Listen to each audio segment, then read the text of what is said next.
하나님의 은혜가 이 시간 우리들 모두에게 임하기를 주의 이름으로 축원합니다. 오늘 말씀의 제목 한번 따라 하실까요? 예수님은 항상 소외된 자 곁에 계십니다. 아멘. 설교 듣기 전에 이런 생각을 한번 해보세요. 여러분 살아온 동안에 여러분 스스로가 참 소외감 느낀다, 그런 적이 있었나 한번 생각해 보시면 좋겠어요. 참 외로웠다. 또 한 가지는 요즘 내 주변에 이렇게 소외감이 깊어 힘들어하는 사람들은 있나, 누가 있나 한번 생각을 해보면 좋겠어요. 자, 생각하면서 오늘 말씀을 듣도록 하겠습니다. 저는 목회 초년부터 교회란 무엇인가라고 하는 게 이제 목회자한테는 굉장히 중요한 개념이죠. 교회란 무엇인가라고 할 때 나름대로 이제 다 정의들이 있지만, 저는 나름대로는 그 동네에, 그 마을에, 그 지역의 교회는 필요 존재해야 된다. 교회는 그 지역에 필요한 존재해야 된다라는 생각을 늘 가졌습니다. 그래서 강원도에서 목회할 때도 그렇고 화성에서 목회할 때도 어린이집 같은 것도 더 그런 맥락이고, 그리고 이제 여기 와가지고 11년 전에 담임이 돼서 각 부서에 이제 보고를 받고 또 각 선교에 이렇게 보고를 받았는데, 서면 보고를 받은 것도 있지만 나가서 봉사하는 그 선교 단체에 같이 가서 제가 그 유심히 본 적이 있었거든요. 그때 월드비전 봉사팀이 있었어요. 선악동에 가면 월드비전 그 센터가 있는데 거기에 두 주에 한 명씩 우리 교회 여성교회에서 한 10여 명이 가서 한 200명의 도시락을 준비하는 겁니다. 물론 비용은 이제 월드비전은 되지만 노력 봉사를 하는 거죠. 그렇게 해서 하는 이걸 보면서 정말 신선한 충격을 받았습니다. 야, 저렇게도 봉사할 수 있구나. 네. 그러면서 또 한편 돌아오면서 무슨 생각이 들었냐면, 우리 교회 주변에도 저렇게 홀로 외롭게 사는 분들 도와줄 사람들이 많은데 우리 교회에서 좀 하면 어떨까, 이런 생각을 꿈꾸기 시작했습니다. 그런데 그것이 이렇게 금방 실현되기 힘들었던 여러 가지 이유가 있어요. 첫째는 교회에서 한번 하면 끝까지 하셔야 됩니다. 특히 대성덕교회는 그래야 돼요. 뭘 할까 말까 하다가 딱 하기로 하면 내가 죽을 때까지 한다, 그렇게 해야 돼요. 그렇지 않으면 아예 안 하는 게 나아요. 예를 들면 그런 거고, 두 번째는 그 일을 하려고 그러면 인적 자원이 있어야 되잖아요. 봉사자들이 있어야 되잖아요. 그리고 또 한 가지는 그거 다 이제 물건도 사고 식품도 사려면 물질이 필요하죠. 물적 자원도 필요하고, 또 다 만든 다음에 배달도 해야 되잖아요. 그것까지 생각하니까 이게 복잡한 거예요. 하루에 이렇게 하자 그래서 할 일이 아니더라고요. 그래서 계속 기도만 하다가 한 6년 정도 지났을 때 2020년 2월인데 그때 하나님께서 감동 주셔서 우리 교회에 만나 선교회를 만들게 해주셨습니다. 회원을 가입하고 그 수장역할하는 3명의 팀장들이 이제 주가 돼서 23명의 반찬을 매주마다 마련해 주는 것으로 시작이 됐습니다. 그리고 세월이 이제 한 4, 5년 지나면서 회원도 좀 늘고, 그래서 올해는 28가정을 매주마다 목요일 날이면 반찬을 해서 이렇게 섬기고 있습니다. 그리고 또 제 눈에 보이는 소외계층에 대한 사람들은 어려운 가정에서 자라고 있는 청소년부 청년들이었습니다. 그래서 우리 교회 그 전에도 장학 선교가 있었는데 활동을 원활히 못 하고 있던 중에, 또 작게 하고 있던 중에 이제 불을 좀 지펴서 상반기에는 저희 교회 아이들 한 400만 원 장학금을 주고, 또 하반기에는 이제 10월 달에 또 가겠습니다만, 하반기에는 인근 고등학교에 200 해서 400만 원, 그래서 1년에 800만 원 정도의 장학금을 주는 것으로 지금 수년째 해오고 있습니다. 이것을 멈추지 못하는 가장 중요한 이유는 뭐냐면, 주님이 어디가 계시는가 봤더니 그들 곁에 가 계시는 거예요. 믿음이라는 건 간단하거든요. 주님 가시는데 따라가는 거예요. 제자는 그 길을 따라가는, 주님이 동쪽으로 가면 동쪽으로 가고 서쪽으로 가면 서쪽으로 가고, 소외된 자의 곁에 가 있으면 그곳에 같이 가야 되는 것이고, 주님 가는데 따라가는 게 제자고 신앙이거든요. 그래서 주님이 거기 안 계시면 우리가 안 가도 되는데 주님이 계시기 때문에 안 갈 수 없는 거예요. 그래 또 가야 되는 거예요. 그래서 이 사역들을 계속 하고 있습니다. 그 외에도 많이 있습니다만은 아무튼 앞으로도 이런 것들은 계속 지속적으로 되어질 것입니다. 예수님은 항상 소외된 자 곁에 계십니다. 믿음 되시길 바랍니다. 오늘 본문에 있는 말씀은 예수님께서 제자들과 예루살렘 거리를 지나다가 저쯤에 앞을 못 보는 사람이 구걸하는 것을 보게 됩니다. 이거 사실은 요한복음 9장 1절에서부터 말이 시작이 돼야 되는데 시간 관계상 35절부터 읽었습니다만 그 앞의 내용을 잠깐 소개를 해야 돼요. 그러니까 그 예수님의 제자 중에 누가 하나가 뭐냐면 예수님 저 사람이 저렇게 앞을 못 보는 게 누구 죄 때문이죠? 아버지 죄입니까? 저 사람 본인의 죄 때문에 그럴까요? 그러니까 주님이 이 죄도 아니고 저 죄도 아니고 이것을 통해 하나님의 일하심을 나타내기 위함이다. 그리고 그 사람을 불쌍히 여기서 침으로 진흙을 이겨서 눈에 발라주고 실로암 못에 가서 씻으라 그러잖아요. 그래서 그 사람은 씻으러 가고 예수님과 제자들은 딴 길로 갑니다. 그 사람이 눈을 씻다 보니까 보이기 시작하는 거예요. 기적이 일어난 거죠. 현대 과학으로는 해결할 수 없는 일이 벌어진 겁니다. 그러니까 못 보던 사람이 봤으니까 이 사람이 어떻게 했겠어요? 막 기뻐서 막 덩실덩실 춤을 추고 소리를 외치고 그랬을 거 아니에요. 그러니까 옆 사람들이 하나둘씩 실컷 쳐다보고 가만있어 봐. 저 사람 저 아까 길에서 저 구걸하던 사람 아니야? 아니야. 그 사람 못 봤는데 저 본다고 저리 긴가 아닌가 막 이렇게 왕가왕하다가 누가 하나 그럼 직접 물어보면 되잖아. 그래서 와가지고 그 사람한테 물어본 거예요. 당신 저기 소경이었지 않냐? 그러니까 맞다고. 소경이었는데 예수라는 분이 진흙 위에서 실로암 가서 씻었더니 보이기 시작했다고. 그런 겁니다. 근데 그날이 안식일이었어요. 공교롭게도 유대인들은 안식일 날 병 고치는 행위를 안 합니다. 의사 선생님들 다 쉬고 그러거든요.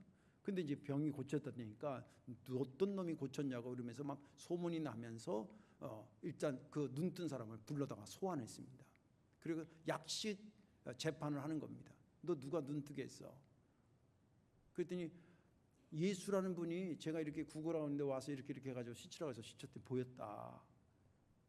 근데 그 당시에 이미 예수를 따르는 사람은 출교시킨다라고 하는 그런 법안을 통과시켜 놓은 상태거든요. 그러니까 이 사람한테 그 사람 아니라 그러는 게 아니라 그러는 게 아니라 그분이 그랬는데 내가 어떻게 부인하냐? 그 부모까지 막 소환해가지고 물어보고 막 이러는데 마지막까지 이 사람이 나는 그분이 누군지 잘 모르지만 예수라는 분이 이렇게 해서 나는 하고 이런 능력을 보여주는 분이 어떻게 사람이겠냐? 하나님이 보내주신 분 아니겠냐? 이렇게 얘기를 하니까 너 나가 그런 거예요. 여기서 나가라는 것은 출교당했다는 거거든요. 조금 이따 얘기하겠습니다. 출교는 당신은 거의 살아있는 사형 선고와 같아요. 사회 관계망이 다 두절되는 걸 얘기를 하는 거예요. 예. 그래가지고 쫓겨나와서 이제 한 귀퉁이에 이렇게 쭈그리고 앉았을 거 아닙니까? 그 사람이 여러분들이었다고 한번 생각을 해보세요. 얼마나 처량했겠어요. 그때 주님께서 그 사람을 찾아갔다 그러면서 오늘 본문이 시작되는 거예요.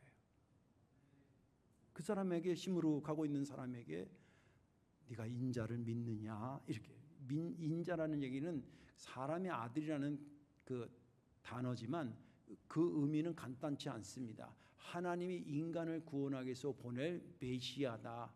사람 안에서 하나님이 세우는 메시아다라는 인자를 믿느냐 그 말은 네가 메시아를 믿느냐 이런 말이에요. 그러니까 그 사람이 믿으려고 그럽니다. 믿습니다. 그런 겁니다. 그런데 성경에는 기록되지 않았는데 이 배경을 우리가 가만히 생각하면 눈이 안 보이는 사람은요 과학적으로 그럴 때는 우리 정상인보다 청력이 3배 이상 발달돼 있대요. 그러니까 우리가 예를 들자면 10m 정도의 소리를 듣는다면 이 사람은 20-30m의 소리도 듣는 거라는 거예요. 근데 지금 이 사람이 눈 뜬 상태일 거 아니에요. 예수님은 처음 본 거죠. 이해가 되시죠? 근데 목소리를 어디서 많이 들은 거예요. 조금 전에 자기한테 했던 목소리랑 똑같은 톤의 목소리가 나오는 거예요. 그러니까 이분이 그분인가 그런 마음을 갖고 있는 중에 네가 인자를 믿느냐 그러니까 믿는다 그러는 거예요. 그리고 그분이 누구냐고 물어보는 거예요. 그때 주님께서 말하기를 지금 네가 인자를 봤고 너와 지금 얘기하는 내가 그다라고 얘기를 합니다. 그러니까 제가 믿습니다. 그러고 왜? 자기 추측이 딱 맞았거든요. 그 목소리가 비슷하다 그러는데 그분이고 그분이 나를 고쳐준 분이고 그분이 이 말을 하니까 그 말을 믿고 그분 앞에 믿습니다. 그러고 어떻게 하냐면 철부덕 절을 했다. 영어 성경은 예배했다 이렇게 돼 있습니다. 경배했다 이렇게 돼 있습니다. 그러면서 주님께서 하신 말씀이 내가 이 세상을 심판하러 왔는데 너처럼 못 본다는 사람은 보게 하고 스스로 본다고 그런 사람은 내가 못 보게 하기 위해서 왔어. 그랬더니 그 옆에 들었던 바리새인들이 뭐 그러면 우리가 맹인이라는 소리요? 막 이런 얘기를 대들듯이 얘기를 합니다. 그러니까 주님께서 차라리 니네가 앞을 못 보는 사람 같으면 죄가 없으려니와 스스로 다 본다고 하니까 다 안다고 하니까 네가 오히려 죄가 있다. 그러면서 오늘 본문은 끝납니다. 저는 지난 주간에 이 본문을 읽으면서 특별히 35절의 말씀을 유심히 보게 됐습니다. 예수님께서 그들이 그 사람을 쫓아냈다는 하는 말을 들으셨더니 그를 만나사 이르시되 내가 인자를 믿느냐. 여기 안에는 인자 사상이라든지 신학적 중요한 사상들이 있지만 저는 그게 은혜가 된 것이 아니라 쫓겨나서 처마 밑에 쪼그리고 앉아있는 이 사람을 주님께서 다시 찾아갔다는 것이 지난 주간에 굉장히 저에게 은혜가 됐습니다. 평상시에도 주님은 늘 소외되고 어렵고 힘든 자 곁에 계신다는 것을 알고 있었는데 그 본문에서 역시 여기서도 주님은 그렇게 하고 계신다는 것을 발견해서 제가 은혜가 됐습니다. 오늘 말씀에 저와 여러분들이 은혜 받으시고 주님은 내가 소외당할 때에 내가 외롭고 힘들 때에 곁에 계시는 분이라는 믿음으로 새 힘 얻기를 주님의 이름으로 축원합니다. 자, 왜 주님은 쫓겨난 자를 다시 찾아가신 것일까요? 이유가 있지 않겠습니까? 아주 중요한 이유가 있죠. 그 첫째는 뭐냐면 네가 사람한테는 쫓겨났어도 나한테 쫓겨난 것이 아니라고 하는 것을 알려주기 위해서. 사람한테는 쫓겨났어도 나한테 쫓겨난 것이 아니라는 것을 알려주기 위해서 가셨다는 거예요. 35절을 다시 보겠습니다. 예수께서 그들은 바리새인들이죠. 바리새인들이 그 사람을 쫓아냈다는 말을 들으셨더니 그를 만나서 이르시되 내가 인자를 믿느냐라고 하십니다. 이 본문의 말씀은 예수님께서 찾아가셨다는 이야기를 하고 있는데 왜 찾아갔을까요? 위로하러 찾아가신 거예요. 욱박지르러 간 것이 아니라 위로하러 가셨다는 거예요. 근데 그 위로의 내용이 뭐냐? 사랑하는 아들아, 네가 쫓겨났구나. 사람들은 너를 쫓아낼 수 있어. 그러나 나는 너를 쫓아내지 않아. 그것처럼 위로의 말이 어디 있겠어요? 이 사람이 지금 여러 사람 둘레에 있는 것이 아니라 설령 둘레에 있어도 그 사람들 다 비아냥거리는 사람들이지 위로하고 격려하러 하는 사람이 하나도 없을 때에 예수님이 그를 위로하러 가셨다는 거예요. 근데 그 당시에 소경이라고 하는 객관적으로 그 사람들이 사회적으로 어떤 처분을 받고 있는지를 소개하면 야, 이 사람 힘들었겠구나라는 것은 여러분 상상이 될 겁니다. 예를 들어 볼게요. 소경이라는 것 자체가 자기 스스로의 괴로움이에요. 그런데 우리가 살다 보면 뭐 하다가 가시가 베낄 때가 있잖아요. 근데 어떻게 뺄래뺄래 안 빼죠. 네. 그러다가 어떻게 잤는데 다음날 아침에 밤새 아파가지고 아침에 깨서 보니까 빨개가 그냥 이게 아주 박힌 데가 염증이 생겨가지고 땡땡 부었어요. 손가락 하나 가시 하나 베껴도 내 삶의 질이 떨어져요. 근데 앞을 못 본다. 저는 만약에 나한테 당신은 귀가 안 들리는 사람이 되기를 원하냐, 눈이 안 보는 사람이 되기를 원하냐, 둘 중에 하나 선택하라면 귀가 안 들리는 사람을 선택하지 눈이 안 보이는 사람을 선택 안 할 것 같아요. 예. 그러니까 장애 중에서 더 힘든 장애일 것 같은 생각이 들어요.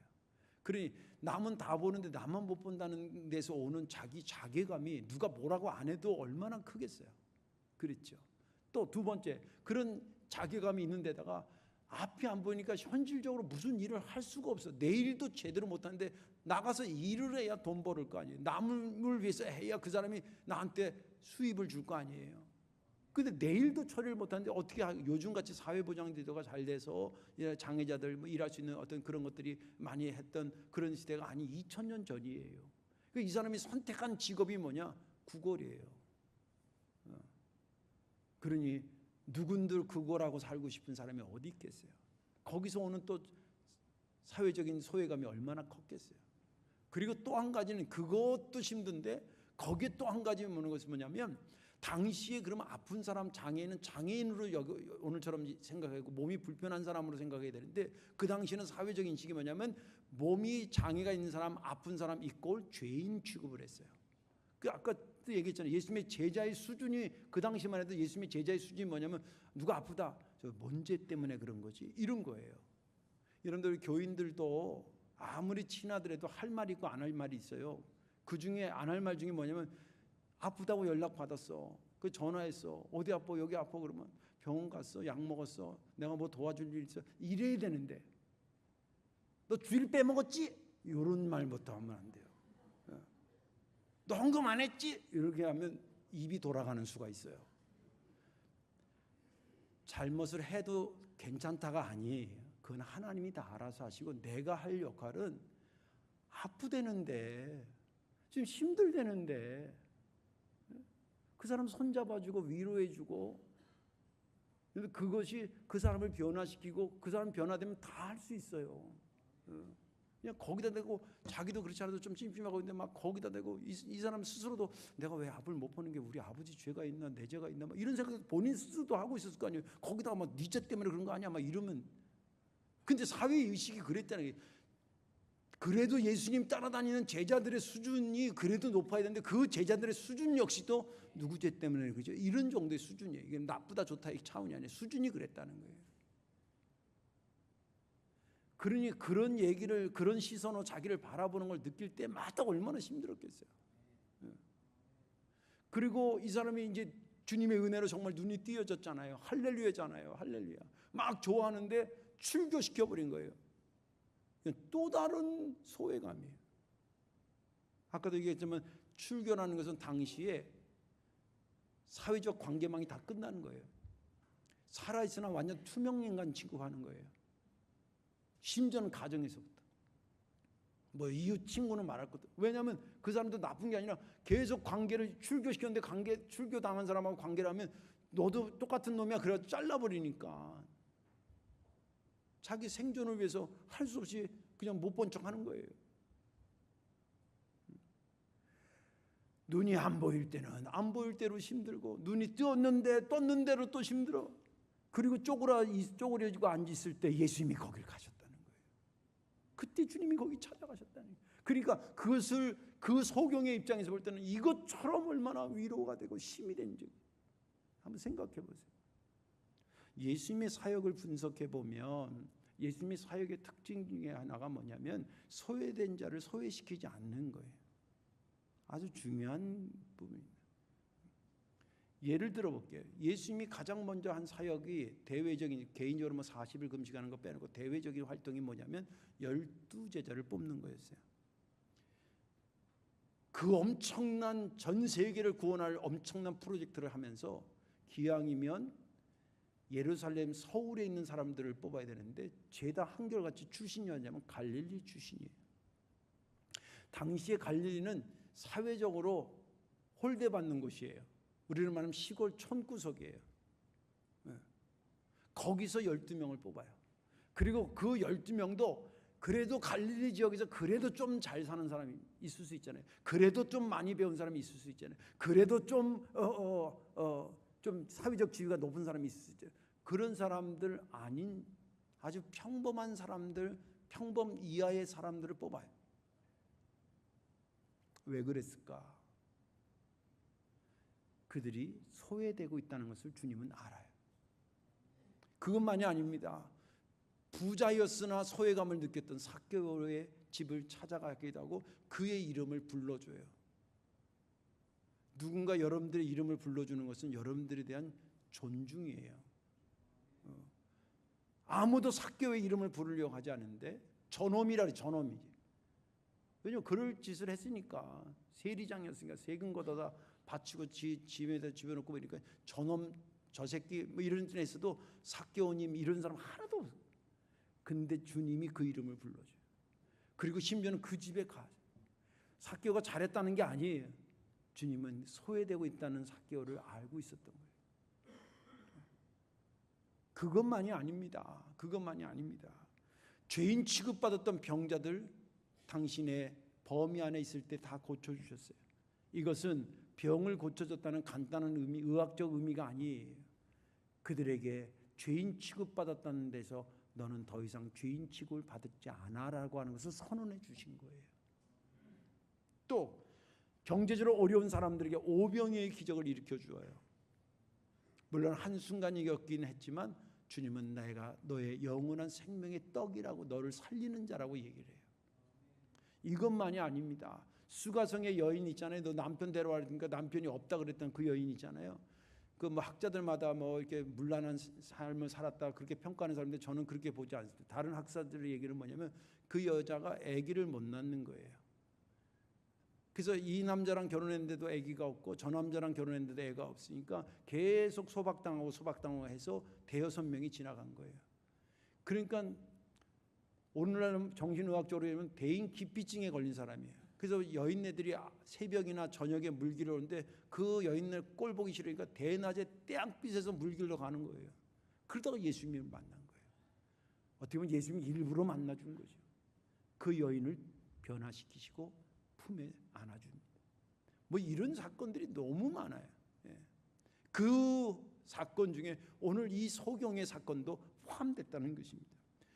그래서 주님께서 이런 사건들을 모아서 당신이 선언하는 말씀이 있어요. 그게 마태복음 11장 28절의 말씀이에요. 여러분들 잘 아는 거죠. 수고하고 무거운 짐진 자들아 다 내게로 오라. 내가 너희를 쉬게 하리라.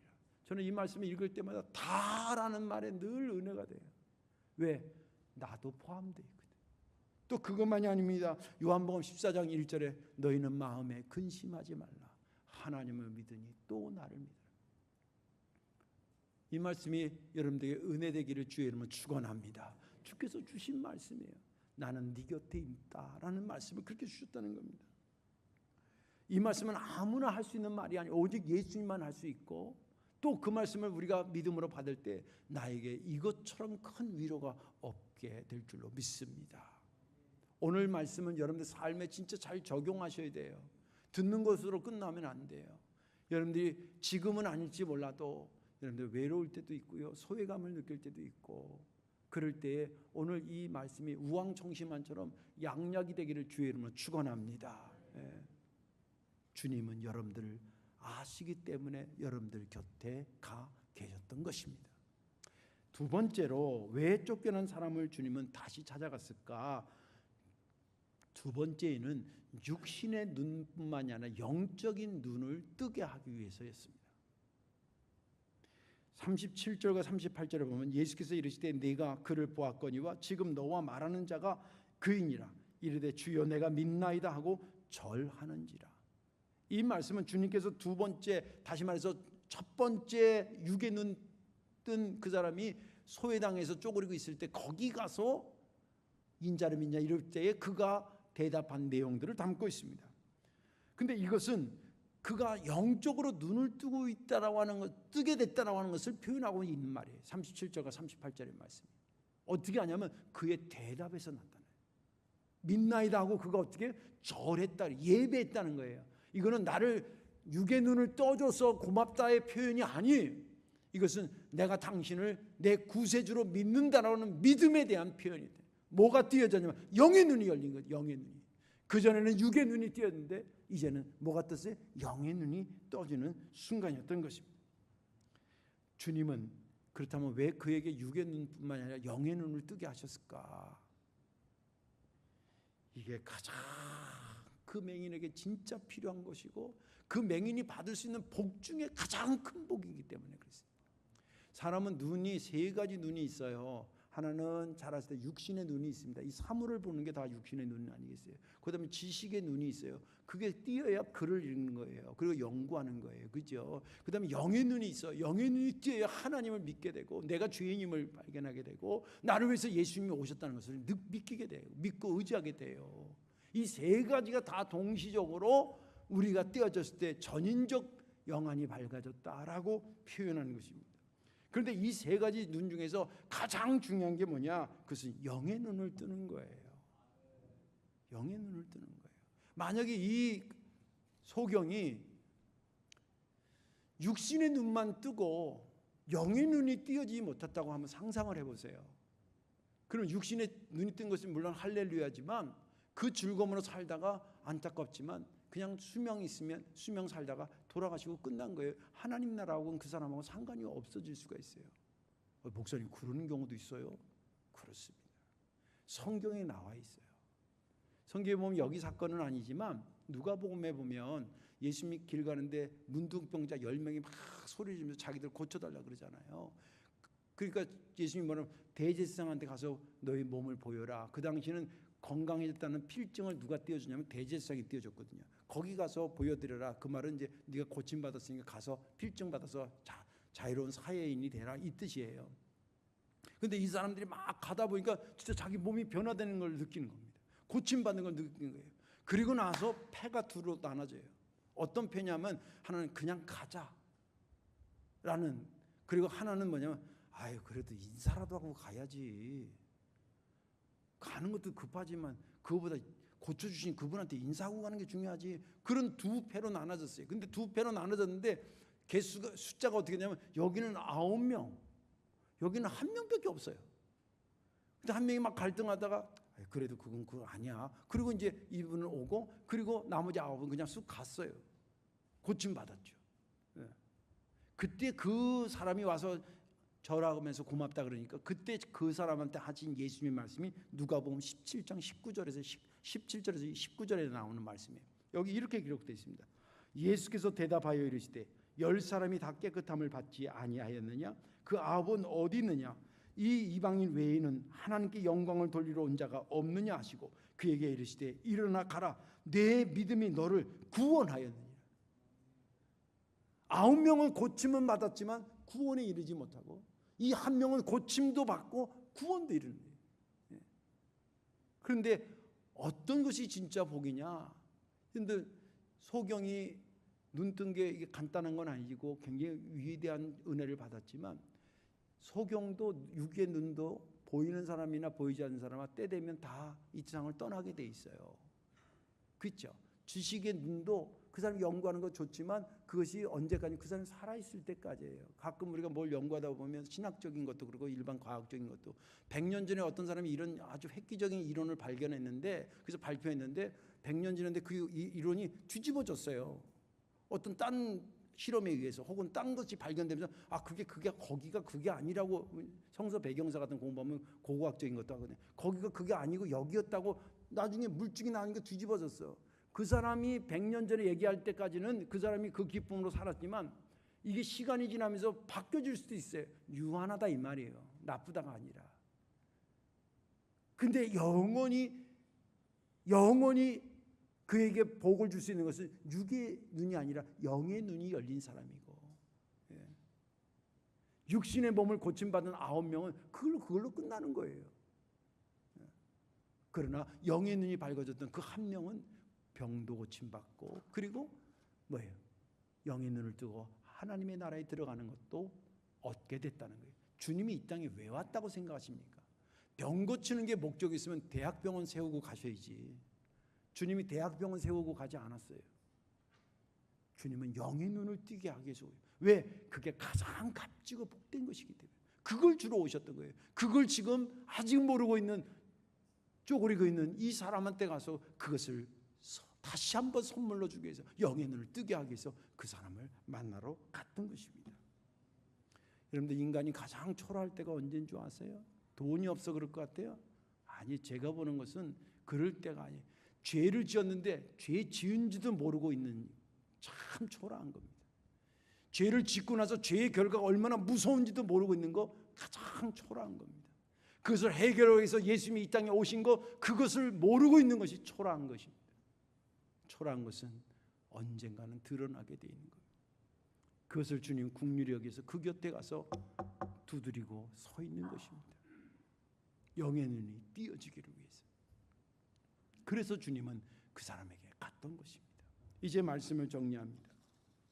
추석 명절이 되면 평상시보다 더 외로움을 타는 사람들이 많아질 확률이 높다라고 많은 데서 보고하고 있습니다.